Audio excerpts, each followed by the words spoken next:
Diversity is a team strength, right? Well, sort of.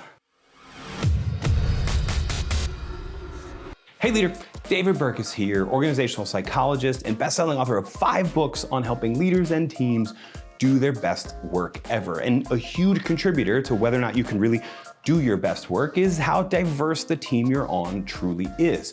Diversity has a huge effect on teamwork, and that effect is usually positive. Diversity is a source of potential strength for a team.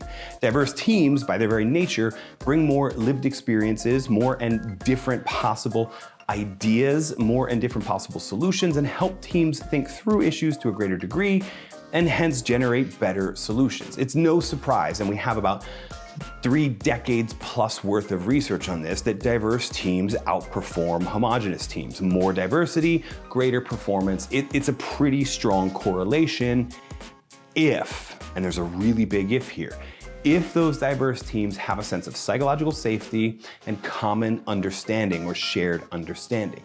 If they can tap into psychological safety, which is how well people feel free to express themselves and to take risks, that's going to determine how many of those different perspectives you actually get to tap into, how many of those different ideas and those new novel possible solutions you actually get to see on a team. There are a number of teams that have strong diversity on paper, and yet since they lack psychological safety, a lot of the people that bring the different don't actually feel free to bring the different, to bring that contribution, and hence you might as well have a monoculture. The other element you need to make a diverse team really enhance teamwork is that sense of common or shared understanding. How well they know each other's roles and responsibilities, but also how well they know each other as people, their strengths and weaknesses, their different backgrounds. Do you actually know who's contributing diversity where because you actually know the team and its differences and idiosyncrasies, or do you just kind of see people as names in your email inbox, right? That's the difference between having strong shared understanding and having a relatively weak shared understanding that doesn't help you tap in to all of those differences because we don't know how to communicate with each other differently. So in this episode, we're going to talk about both of those elements, how to make diversity positively affect teamwork by building psychological safety and building that sense of shared understanding. Let's get started. So as I already said in the top, psychological safety is the sense of how well people feel free to express themselves and take risks, interpersonal risks. Sharing a crazy idea that goes outside the norms, that is outside of the box, that's an interpersonal risk. Speaking up when you disagree is an interpersonal risk. Disagreeing with the boss is a massive interpersonal risk. Even just giving people feedback can be an interpersonal risk, or asking for help or admitting you failed. That's a huge interpersonal risk. And it's no surprise how that would affect a team's performance. If people feel free to express those things, then the team continuously learns. And if they don't, then they don't learn and they keep failing to implement the same failed solutions to their new and different problems. So building psychological safety is probably where leaders need to start first in increasing the performance of a team, in general, but especially the performance of a diverse team. And there's 2 ways in particular that really work to build psychological safety on a team. The first is to model vulnerability. Now, what do I mean by model vulnerability? Well, teams need to feel a sense of trust. They need to feel like they can trust the team with those interpersonal risks. Individuals on the team need to feel like they can trust you as a leader to admit their failures or ask for help or share those crazy ideas without the fear of judgment. And trust is a tricky thing to build, right? Because trust isn't given, trust isn't earned, trust is reciprocated. It's a reciprocal process where I demonstrate trust in you, you respond with trustworthy behavior and a feeling that you trust me more too. So if you're in a leadership role, you go first. You start this cycle. And that's what we mean by model vulnerability.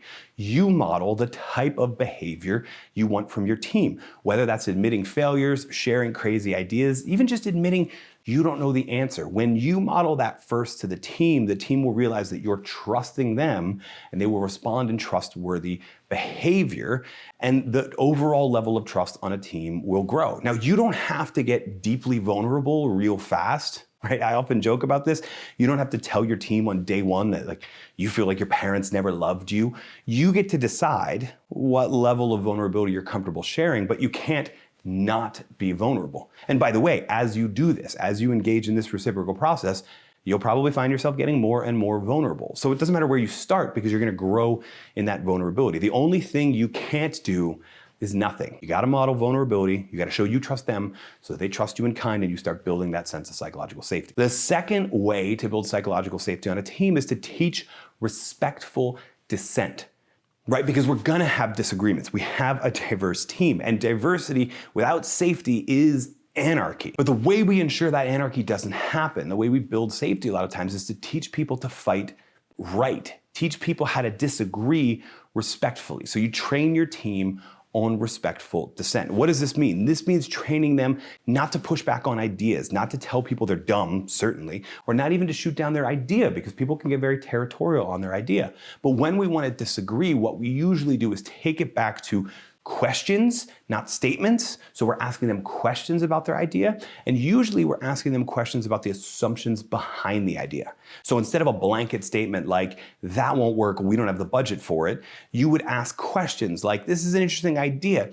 Tell me, have you done the numbers on what this would cost? Because it sounds like you're assuming a larger budget than we might have, and we should figure out what we're working with first. Can we talk about that a bit more? Do you see what I did there? I didn't invalidate your idea. I didn't tell you were stupid. I didn't shoot down the idea. You still feel safe to continue to have this conversation, and we productively will move towards the best decision because we're figuring out where our assumptions are different in that disagreement. That's like a small scale example of respectful dissent. There's so much more we could talk about here. But the key thing is to make sure you as a leader keep the debates, the discussions, the conflicts task-focused, not personal.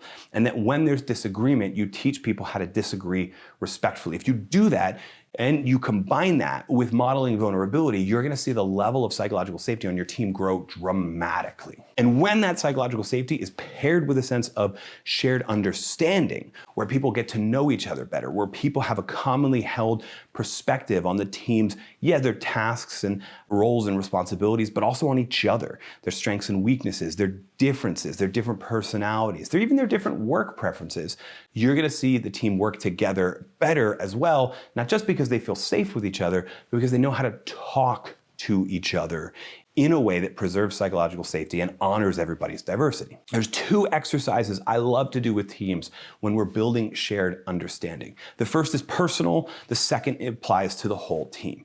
And the first one is what I call a manual of me exercise. And really quickly in this exercise, what we're doing is we're just asking people to share a little bit about themselves and their specific work preferences. We're not getting deep here. We're not getting into personal histories.